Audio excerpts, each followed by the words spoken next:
안녕하세요. 톡톡 건강탐험대입니다. 건강검진 분명 정상으로 나왔는데 왜 이렇게 몸이 찌뿌둥하고 피곤하지? 혹시 저만 그런가요? 아니죠? 분명 이런 경험 있으신 분들 꽤 많으실 텐데요. 오늘은 바로 그 궁금증. 건강검진 결과는 분명 정상인데 희한하게 몸은 왜 이렇게 엉망인지 그 속 시원한 이유에 대해 제가 명쾌하게 풀어드릴게요. 자, 그럼 다 같이 집중. 시작하겠습니다. 자, 첫 번째. 범인은 바로 만성 염증일 가능성이 높습니다. 네? 염증이라고요? 하실 수 있지만 건강검진으로는 잘 안 잡히는 만성 염증이라는 녀석이 문제거든요. 이게 겉으로는 멀쩡하고 쌩쌩해 보여도 우리 몸속 깊은 곳에서 소중한 세포들을 야금야금 갉아먹는 아주 무서운 녀석이랍니다. 마치 조용한 암살자 같은 거죠.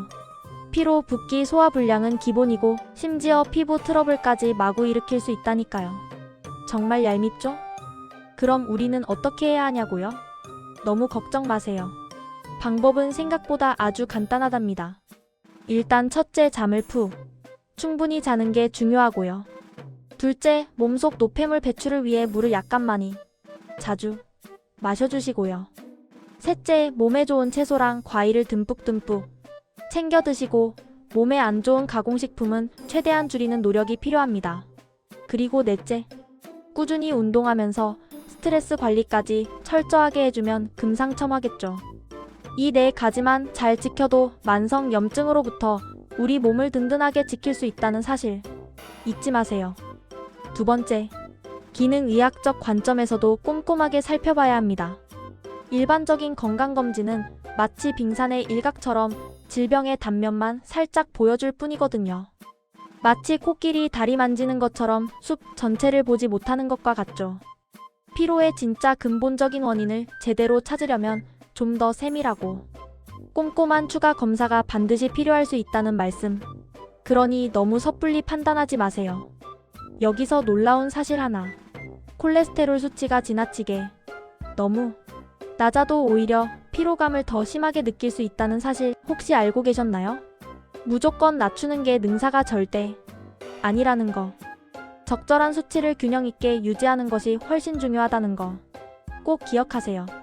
그리고 암표지자 검사나 갑상선, 혈액 검사 등 일반적인 검사로는 도저히 원인을 찾지 못할 수도 있다는 점도 알아두시면 좋겠죠.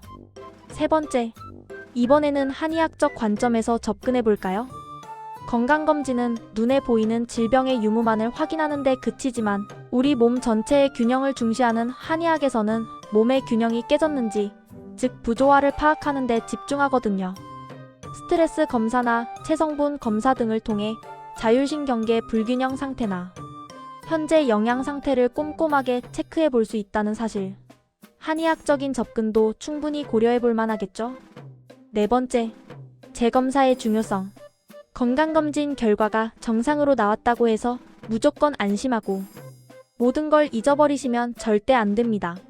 만약 의사 선생님께서 재검사를 권유하신다면 이전 검사에서 뭔가 미심쩍거나 찜찜한 구석이 발견되었거나 특정 질병의 발병 위험도가 높게 나타났거나 혹은 검사 결과에 대한 추가적인 확인이 필요할 수도 있기 때문이거든요. 그러니 꼭 반드시 의사 선생님 말씀을 잘 따르셔야 합니다. 아셨죠? 다섯 번째, 심리적인 요인을 간과하면 절대 안 돼요. 스트레스, 불안감, 우울증과 같은 심리적인 문제들이 우리 몸에 상상 이상으로 엄청난 악영향을 미친다는 사실 다들 알고 계시죠? 몸이 자꾸 힘들다고 계속 끙끙 앓고만 있지 마시고 잠시 하던 일을 멈추고 충분히 휴식을 취하면서 몸과 마음의 안정을 되찾도록 노력하고 필요하다면 정신건강의학과에 방문하셔서 전문가와 진지하게 상담도 꼭 받아보세요.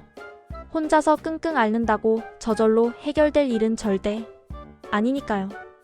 여섯 번째, 혹시 만성 피로 증후군, 섬유근 육통, 갑상선 기능 저하증 또는 빈혈 같은 다른 질환이 숨어 있는 건 아닐까요? 몸 상태가 계속해서 좋지 않다면 이러한 질환들을 한 번쯤 의심해보고 병원에 방문하셔서 정확한 진단을 받아보는 것이 무엇보다 중요합니다. 자, 그럼 이제 건강검진 결과는 정상이지만 몸이 계속 안 좋은 이유에 대해 몇 가지 추가적인 꿀팁 대방출 해드릴게요. 첫째, 개인 맞춤 접근 건강검진 결과에 일희일비하면서 휘둘리지 마세요. 맹신은 금물. 내 몸 상태와 평소 생활 습관을 꼼꼼하게 고려해서 전문가와 심도 있게 상담하는 것이 훨씬 더 중요하답니다. 둘째, 정밀 검사 고려 필요한 경우에는 CT 촬영이나 MRI 촬영 같은 좀 더 정밀한 검사도 신중하게 고려해 볼 수 있지만 방사선 노출에 대한 위험성도 반드시 함께 생각해야 한다는 거 잊지 마세요. 셋째, 생활 습관 개선 건강한 식습관, 규칙적인 운동, 충분한 수면, 그리고 스트레스 관리. 이건 뭐 아무리 100번, 1000번 강조해도 지나치지 않죠. 건강한 생활 습관을 꾸준히 유지하는 것만이 우리 몸을 튼튼하게 지켜주는 최고의 명약이자 보약이라는 사실 명심하세요. 오늘 영상이 여러분께 조금이나마 도움이 되었기를 진심으로 바랍니다. 건강검진 결과가 정상이라고 섣불리 안심하지 마시고 몸이 계속해서 보내는 이상 신호에 귀 기울이세요. 오늘 알려드린 내용들을 꼼꼼히 잘 참고하셔서 꼭 건강을 되찾으시길 바랍니다.